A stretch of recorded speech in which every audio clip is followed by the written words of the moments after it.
muamalah. Baik, kita lanjut di soal pertanyaan 23 dari Jumriyah Lina Johan dari Balikpapan. Izin bertanya Ustadz, bagaimana pendetilan hukum reseller dan dropshipper? Bolehkah jika kita menjadi reseller tetapi pengiriman barang langsung dari penerbit atau toko buku ke customer dan dikirim atas nama kita? Bagaimana hukumnya jika ongkir yang sudah ditransfer customer berdasarkan aplikasi cek ongkir ternyata mendapatkan potongan misal Rp1.500, uang ini tidak bisa ditransfer balik karena kurang dari Rp10.000. Apa yang harus dilakukan penjual? Monggo ya. Jadi kalau seseorang menjadi reseller, dia membeli, tadi itu bukunya apa itu ya? Buku ya. Reseller itu membeli buku dari penerbit. Lalu penerbit itu setelah dibeli oleh reseller, itu penerbit itu langsung kirim ke customer. Itu hukumnya tidak boleh. Kenapa? Karena tidak terjadi serah terima terlebih dahulu antara reseller itu dengan penerbit. Jadi sebenarnya yang benar itu harusnya gini. Reseller beli buku ke penerbit, lalu penerbit itu kirimnya tidak boleh langsung ke customer, tapi kirimnya itu ke reseller. Gitu. Setelah diterima oleh reseller, baru reseller itu kirim ke customer. Jadi nggak boleh langsung. Kenapa? Karena ketika seseorang itu membeli ya sesuatu barang, itu baru boleh ditasorufkan. Ditasorufkan itu bisa artinya dikirimkan atau dijual kembali, ya. Itu ketika si pembeli itu menerima barangnya lebih dulu. Kalau dia belum menerima, itu dia tidak boleh mentasorufkan barang itu. Ya, itu ada hadisnya. Di dalam satu hadis yang sahih yang diriwayatkan oleh Imam Bukhari dan Imam Muslim, Rasulullah bersabda, "Man ibta'a ta'aman fala yabi'hu hatta yaqbidahu." Man ibta'a, barang siapa yang membeli ta'aman, bahan makanan seperti misalnya gandum ya dan yang semisal itu. Kalau kita beras dan sebagainya. Manibta atau aman, barang siapa yang membeli suatu bahan makanan, fala yabi'hu, maka janganlah dia menjual kembali ya makanan itu hatta yaqbidahu, sampai dia menerima lebih dahulu barang itu. Hadis sahih riwayat Imam Bukhari dan Muslim. Jadi hadis ini itu memberikan keterangan itu begini, bahwa ketika seseorang itu membeli sesuatu barang, itu harus dia terima lebih dulu, baru dia bisa mentasorufkan. Mentasorufkan itu bisa pengertiannya menjual kembali seperti dalam teks hadis, maupun termasuk tasoruf dalam arti hibah, dia hibahkan, atau dia kirimkan, itu juga bagian dari tasoruf. Ya.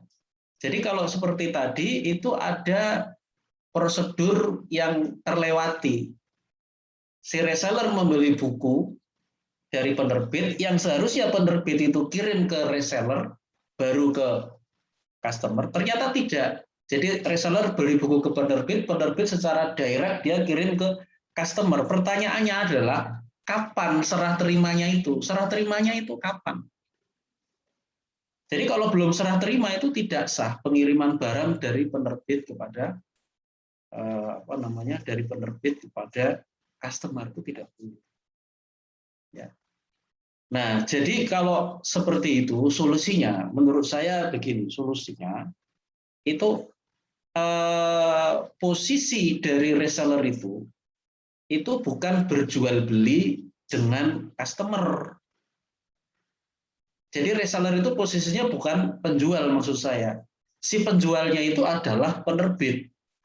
Lalu reseller itu posisinya secara fikih, secara syariah itu adalah perantara. Akadnya berarti samsaroh. Jadi dia menjadi perantara antara penerbit dengan customer. Nah, ini mengandung implikasi begini. Implikasinya adalah sebelum reseller itu dia menawarkan kepada publik, ini ada buku-buku nih yang bagus ya, silahkan yang mau pesan. Reseller itu berarti wajib melakukan akad samsaroh terlebih dulu dengan penerbit. Samsaroh itu akad perantara, gitu ya. Jadi ada akad perantara, misalnya reseller bilang kepada penerbit, Pak, saya mau jadi perantara, Pak. Nanti buku-buku dari Bapak ini akan kami tawarkan kepada masyarakat. Nah, nanti kami minta fee, misalnya sekian persen dari harga buku. Nah, itu boleh. Misalnya minta 10% dari harga buku. Nah, itu boleh. Nanti yang seperti itu, reseller itu posisinya itu perantara, dia menawarkan barang-barang buku-buku milik penerbit. Nanti setelah ada yang pesan, nanti ada info kan yang dikirimkan oleh reseller kepada penerbit, Pak ini ada yang order, silakan Bapak kirim langsung kepada customer. Nah itu boleh. Dan yang mengirimkan itu nanti atas nama penerbit, bukan atas nama reseller, karena itu bukan barang milik reseller kan, itu barang miliknya penerbit. Nah, jadi kalau seperti ini boleh ya secara direct dikirim, karena yang melakukan jual beli itu bukan reseller, sebenarnya reseller hanya perantara saja. Ya, dia menjadi jasa atau mengambil keuntungan dari fee sebagai perantara. Kalau seperti ini boleh dikirim langsung dari toko atau penerbit ke customer.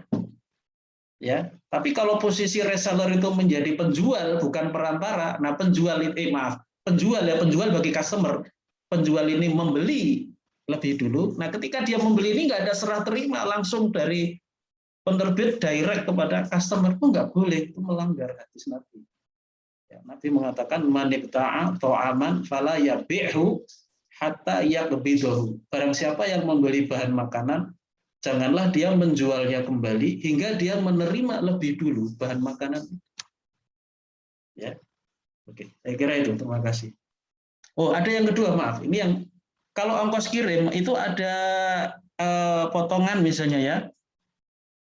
Itu potongan itu bukan haknya penjual, itu haknya pihak pembeli. Kalau ongkirnya itu dibayar oleh pembeli ya, itu harus dikembalikan, tidak boleh diambil oleh penjual. Jadi wajib dikembalikan, ditransfer kepada kepada pihak pembeli. Tidak boleh diambil, itu bukan hak penjual. Oke, saya kira itu. Terima kasih. Iya, Masya Allah. Ini pertanyaan yang mencerahkan dan sekaligus jawabannya juga makin mencerahkan. Nah, barangkali sedikit mendetailkan, apakah Ibu Jumriyah Lina Lohan hadir di ruang meeting Zoom? Oke, barangkali kalau tidak, sedikit pertanyaan dari saya, Yai.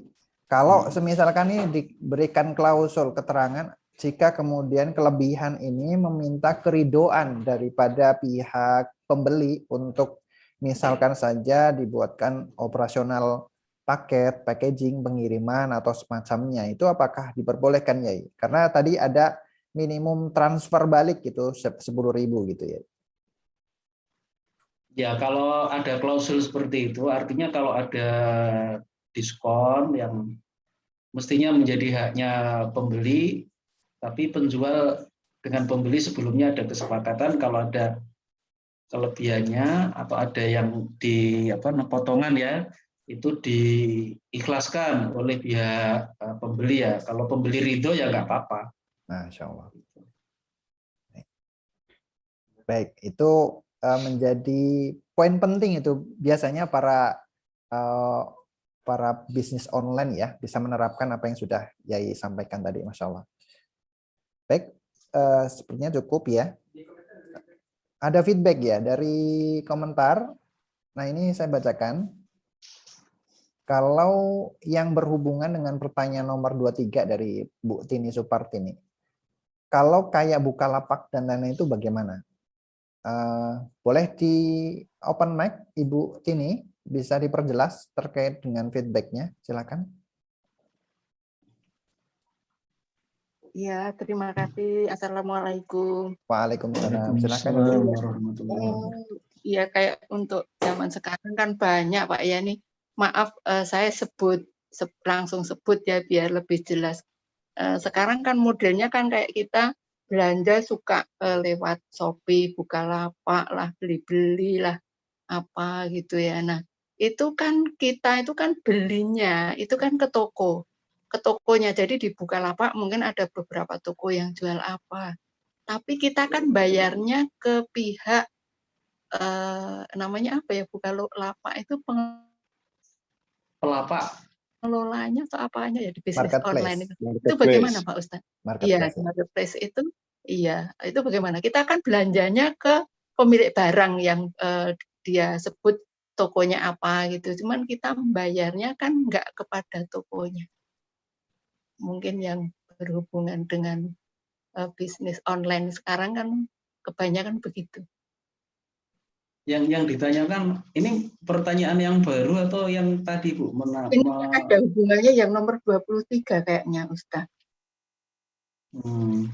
Kayaknya itu hal yang berbeda ya. Jadi kalau reseller sama dropshipper itu bukan marketplace dia itu. Nah kalau yang mungkin kalau jual beli online lewat marketplace mungkin nanti kita kaji secara khusus ya karena ini pembicaraannya cukup detail. Mungkin ditunda dulu ya Bu ya. Ditunda.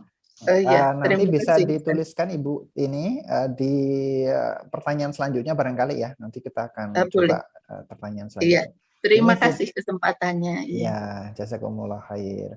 Selanjutnya ini feedback yang masuk direct message. Kalau dropship tadi kan bukan bahan makanan gimana? Tadi kan terkait makanan kan ada yang barang dihitung, ditimbang dan ditakar ya. Barangkali mungkin penjelasan kalau seperti pakaian itu bagaimana ya? Apakah hadis itu berkaitan dengan 3 hal yang ditakar, ditimbang dan dihitung? Jadi kategori barang yang dijual belikan itu secara garis besar dalam fikih Islam itu ada 2. Pertama itu barang yang ditakar, yang ditimbang dan dihitung. Nah, kalau barang-barang yang seperti ini kita membeli itu tidak boleh kita jual lagi sebelum kita menerima barangnya. Nah, ini dalilnya itu tadi hadis tadi.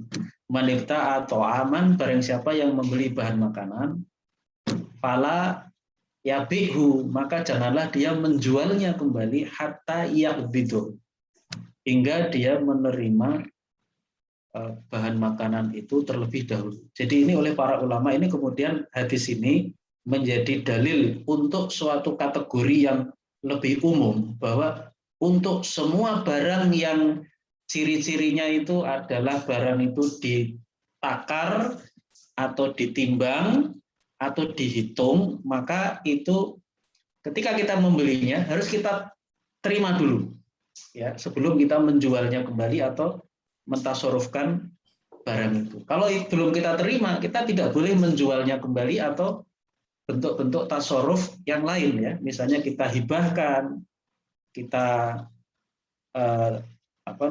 kita hibahkan atau kita pinjamkan, itu tidak boleh ya sebelum kita terima. Nah, ada kategori yang kedua itu barang-barang yang tidak ditakar, tidak dihitung, tidak ditimbang. Ya, contohnya tanah, ya, kemudian rumah, kemudian hewan atau binatang, ya, termasuk kendaraan, ya, itu barang-barang yang tidak ditakar, tidak dihitung, tidak ditimbang. Itu kalau ini beda, kalau kita sudah melakukan akad jual beli, itu tidak mensyaratkan kita terima lebih dulu. Jadi sebelum kita terima itu boleh kita jual lagi. Sebelum kita terima boleh kita tasarrufkan. Karena memang ada dalil yang berbeda. Jadi pernah pada suatu saat Rasulullah itu membeli unta miliknya Umar bin Khattab. Unta milik Umar bin Khattab. Awalnya Nabi mengatakan bi'nihi kepada Umar. Hei Umar, jualah ontamu itu kepada aku. Umar mengatakan, huwa laka ya Rasulullah. Wahai Rasulullah, itu saya berikan saja kepada Anda. Rasulullah nggak mau, dia inginnya beli. Bi'nihi, saya nggak mau dikasih, saya mau beli. Ya sudah, saya jual kepada Anda, kata Umar kepada Rasulullah. Nah, Rasulullah itu belum menerima ontanya, lalu dia mengatakan kepada di majelis itu ada Ibnu Umar. Ya Abdullahi huwalaka. Hai Abdullah. Abdullah itu panggilan dari Ibnu Umar. Hai Abdullah, itu onta itu saya berikan kepada kamu. Padahal Rasulullah belum menerima nih ontanya. Ontanya itu belum diserahkan kepada Nabi, tapi Nabi itu sudah ada akad jual beli dengan Umar bin Khattab, belum ada serah terima, tapi Nabi sudah menghibahkan atau memberikan onta itu kepada Abdullah bin Umar. Nah, ini yang menjadi dalil bahwa untuk barang-barang yang seperti onta, yang itu kategorinya itu disebut oleh para ulama itu yang tidak ditakar, tidak dihitung, tidak ditimbang, ya, itu sudah menjadi milik kita, walaupun itu belum belum diserahkan ya kepada kita, sudah ada akad belum diserahkan. Nah, itu sudah boleh kita jual lagi atau kita berikan kepada orang lain, ya, walaupun belum kita terima. Jadi ini adalah hukum yang berbeda ya. Jadi kalau yang dijual belikan seperti tadi buku itu termasuk barang yang jual belinya itu bisa dihitung, ada hitungannya berapa eksemplar gitu kan. Itu berarti barang yang dihitung. Ya, jadi kalau bisa dihitung ya biasanya beli kan ada hitungannya eksemplar ya, berarti itu disamakan dengan tadi hukumnya disamakan dengan bahan makanan ya, kategorinya sama. Ya. Jadi seperti itu Ustaz Priyakum. Oke, Mas Allah. Ini kalau tadi berkaitan dengan pakaian, apakah termasuk yang dihitung? Iya, termasuk. Pakaian itu termasuk yang dihitung, karena kan bisa dihitung berapa kodi atau berapa biji baju yang dijual belikan. Ya, berarti itu termasuk yang kategori itu. Oke, berarti termasuk yang dilarang ya. Nah, barangkali kalau diwakalahkan, apakah boleh ya? Ya bisa, tapi wakalah itu bukan dari pihak penjual, ya. Wakalah itu bukan penjual atau karyawannya penjual, bukan. Tapi memang dari pihak pembeli. Misalnya dia punya teman, ya, tolong wakili aku untuk serah terima. Oh iya, gitu. Tapi bukan penjual loh wakilnya. Baru boleh dikirim langsung ke customer ya. Iya, bisa. Baik, ini feedback yang pertama. Kemudian jika ada, silahkan di feedback. Karena ini materinya penting banget ya, karena eranya online. Ada sedikit mundur, tidak apa-apa ya. Jadi ada pertanyaan terkait dengan judi maisir, mungkin memperjelas saja. Ini dari Ibu Anggun pribadi. Assalamualaikum Afwan Ustadz, saya mau bertanya berkaitan dengan judi maisir tadi, apakah permainan time zone, ini barangkali anak-anak ya, yang ibu-ibunya ikut terlibat. Di mall itu termasuk judi karena bersifat untung-untungan. Untung-untungnya di mana ya? Saya main zone nggak dapat untung. Atau mungkin dapat hadiah. Karena biasanya dapat semacam voucher yang nanti bisa ditukarkan dengan hadiah. Tapi memang di situ tidak ada lawan ya. Mungkin lawannya dengan dirinya. Mungkin itu dah. Silakan, Ustaz. Ya, mungkin kita tunda dulu ya. Saya faktanya belum terlalu clear ya soalnya. Oke, baik. Baiklah, jadi nanti masukkan ke pertanyaan di nomor selanjutnya ya Ibu Anggun. Iya, dicatat dulu aja karena memang ada fakta-fakta yang saya sendiri karena tidak pernah mengetahuinya, jadi mungkin perlu didalami dulu ya. Jadi kita tunda aja. Oke, ini ada direct message. Mengapa kendaraan tidak bisa dihitung, Ustaz? Karena yang bisa dihitung itu bukan bisa dihitung 1, 2, 3 atau apa, tapi yang dari segi faktanya itu sejenis dengan bahan makanan, yaitu yang satu unitnya itu kecil-kecil ya. Jadi kalau kita bayangkan dalam hadis Nabi tadi, manibta atau aman, barang siapa yang membeli bahan makanan. Bahan makanan di masa Nabi itu ya sejenis gandum, yang butiran-butirannya itu kan kecil-kecil itu, yang itu oleh karena itu bisa ditimbang, bisa ditakar. Atau bisa dihitung, kalau itu memang pakai hitungan. Nah, tetapi kalau barang-barang yang untuk satu unitnya itu besar gitu ya, seperti mesin-mesin ya, termasuk binatang, apakah itu termasuk? Kalau onta itu jelas tidak termasuk ya, onta, sapi, atau termasuk tanah, pokoknya barang-barang yang secara faktual itu besar, yang itu memiliki karakter yang berbeda secara volume dengan bahan-bahan makanan, itu berarti kategorinya itu tidak bisa dimasukkan kepada yang ditakar atau ditimbang atau dihitung. Ya, seperti itu. Ya, baik, karena merujuk pada hadis Rasulullah tadi ya, yang berkaitan dengan unta itu ya. Yai. Kalau rumah berarti tidak termasuk ya, Yai ya? Rumah nggak termasuk. Jadi saya kasih contoh gini. Misalnya, saya membeli rumahnya Ustadz Priyo Agung di Tangerang. Saya cuma lihat dari foto aja. Ustadz, oke ini saya beli ya. Berapa Ustadz? Ya ini 500 juta Ustadz. Oke, saya transfer. Misalnya saya udah oke, saya transfer. Itu belum ada serah terima. Kuncinya itu saya belum pegang. Kuncinya masih di Ustadz Priyo Agung. Lalu saya jual, ada teman yang minat. Ustadz, saya perlu rumah nih di Tangerang. Ada nggak rumah?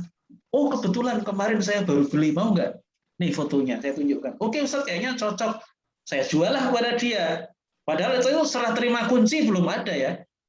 Apakah boleh? Jawabannya boleh. Ya, karena kategorinya beda. Tapi kalau saya membeli kepada Ustadz Priyo Agung itu bukan rumah atau tanah ya. Tapi misalnya belinya itu baju. Nah, itu nggak boleh. Kalau baju itu saya beli, lalu ada orang yang minat, itu nggak bisa langsung dari Ustadz Priyo Agung itu transfer ke teman yang minat, itu harus saya terima dulu. Ya, nah ini beda hukumnya. Oke, makasih. Oke, baik. Ini makin panas ya, makin malam makin hot. Karena ini pertanyaannya sangat sensitif berkaitan dengan apa yang terjadi sekarang. Ini ada pendetailan. Kalau pakaian itu di dropship, tadi kan jelas spesifikasinya seperti model size, warna, dan sudah ada ketentuan dengan pembeli. Apakah tetap tidak boleh di dropship, San? Ya, itu masalahnya bukan masalah kejelasan spesifikasi, tapi kategori barangnya memang kategori barang yang tidak tidak dibolehkan untuk dijual kembali atau ditasorofkan sebelum diterima. Ya, jadi ini bukan masalah jelas spesifikasinya atau tidak jelas, tapi kategori barangnya itu masuk yang mana? Ya, apakah masuk yang ditakar, ditimbang, dihitung, atau tidak? Itu tidak ditakar, tidak ditimbang, tidak dihitung. Ya, oke, saya kira itu. Oke. Nah, apakah kemudian berkaitan dengan ini? Apakah memang ada khilafiyah terkait dengan barang yang ditakar, ditimbang, dan dihitung selain daripada bahan makanan tadi? Apakah memang saklek satu itu aja? Ya, jadi sehingga tidak boleh kemudian langsung dikirim kepada pembeli. Pembeli tidak melewati reseller dulu. Ya, kategorisasi ini kategorisasi dalam mazhab Hambali yang ini kemudian diadopsi oleh Imam Taqiyuddin An-Nabhani bahwa barang dagangan ini dibagi dua, ada yang ditakar, ditimbang, dihitung, lalu ada yang tidak ditakar, tidak ditimbang, tidak dihitung. Itu kategorisasi dalam mazhab Hambali yang kemudian diadopsi oleh Imam Taqiyuddin An-Nabhani. Nah, mungkin ulama yang lain itu juga bisa membuat kategori yang lain. Memang ini ada kemungkinan ada ijtihad yang berbeda. Nah, tetapi yang lebih kuat, yang kemudian bisa menjelaskan dalil-dalil yang berbeda tadi, misalnya kalau tentang makanan tuh harus diterima dulu, baru bisa dijual lagi. Kemudian kalau onta, ternyata Nabi pernah membeli onta, belum diterima ontanya, tapi Nabi mentasorofkan sebelum beliau menerimanya. Ini yang bisa menjelaskan hadis-hadis yang sepertinya kontradiktif ini ya tadi, kategori tadi itu yang paling tepat untuk bisa memahami hadis-hadis yang berbeda tadi. Ya, saya kira itu. Baik, mungkin sekali lagi saya berikan kesempatan bagi yang mau open mic silakan untuk berkaitan dengan ini. Pak Didi Junaidi, apakah mau open mic? Silakan Pak Didi. Mbak Didi, halo Pak Didi. Apakah bisa sambung? Halo? Tidak ya? Sebenarnya tidak tersambung ya. Oke, baik. Masih banyak sebenarnya ini terkait dengan ini. Apakah mau dilanjut? Apa ada feedback lagi ya? Oh, sudah cukup dulu. Oke, sudah cukup dulu ya. Nanti jika ada pertanyaan lagi, silahkan dimasukkan ke kolom pertanyaan nomor urut selanjutnya. Baik, pertanyaan 24 dari Ibu Winda Pakuhaji. Assalamualaikum Ustaz, saya bertanya, bagaimana hukumnya membeli barang dari online? Ini pertanyaan umum sekali ya. Ya, itu Silakan. nanti akan kita rinci jawabannya, ada pembahasannya sendiri, namanya kajian bisnis online ya. Nah, tapi mungkin saya ingin memberikan satu saja yang sangat penting, itu begini, bahwa jual beli secara online ya, itu harus ada pembayaran di muka, wajib hukumnya, tidak boleh ditunda. Karena kalau ditunda pembayarannya, itu nanti akan terjadi atau melanggar hadis Nabi. Jadi Nabi itu melarang jual beli antara penjual dengan pembeli itu utang ketemu utang. Jadi penjual tidak menyerahkan barangnya pada saat transaksi, dan itu kan memang tidak mungkin. Kalau online kan nggak mungkin ada serah terima dari penjual kan, karena beda kota misalnya, yang jual Jakarta yang membeli Jogja, ini nggak mungkin. Tapi kalau pembayaran itu mungkin, orang di Jogja, pembelinya di Jogja, penjualnya di Jakarta, itu pada saat transaksi online itu dia bisa bayar lewat m-banking misalnya. Jadi ketika jual beli online itu ada satu hal yang ingin saya sampaikan, bahwa itu tidak boleh penjual dan pembeli itu sama-sama utang, sama-sama menunda.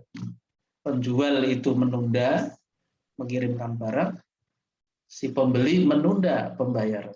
Nah, itu tidak boleh, kecuali dalam satu jenis jual beli, yaitu yang namanya jual beli istisna, ya, jual beli pesan buat, di mana pihak penjual itu adalah produsen atau yang membuat barang itu. Nah, itu boleh ya terjadi utang ketemu utang, itu saja yang dibolehkan ya.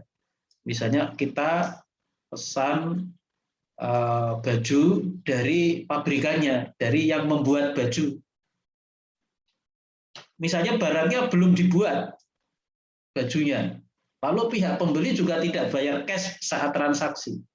Apakah boleh? Boleh, karena yang menjual itu, itulah dia yang membuat bajunya. Tapi kalau dia bukan pembuat baju, tapi dia itu reseller, nah itu nggak boleh, ya, karena reseller itu bukan yang membuat. Ya, jadi kalau seperti ini berarti nanti pihak pembeli wajib bayar di muka. Ya, oke, saya kira itu. Terima kasih. Baik, Masya Allah. Ini tergantung akad, nanti implikasinya juga ya, terkait dengan hal-hal lainnya. Baik, mungkin Ibu Winda dari Pak Waji ada yang mau di feedback, silakan, atau dari para jamaah lain mau memberikan feedback, silakan open mic.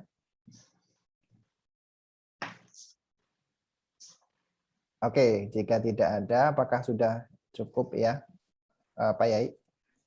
Cukup. Alhamdulillah. Pertanyaan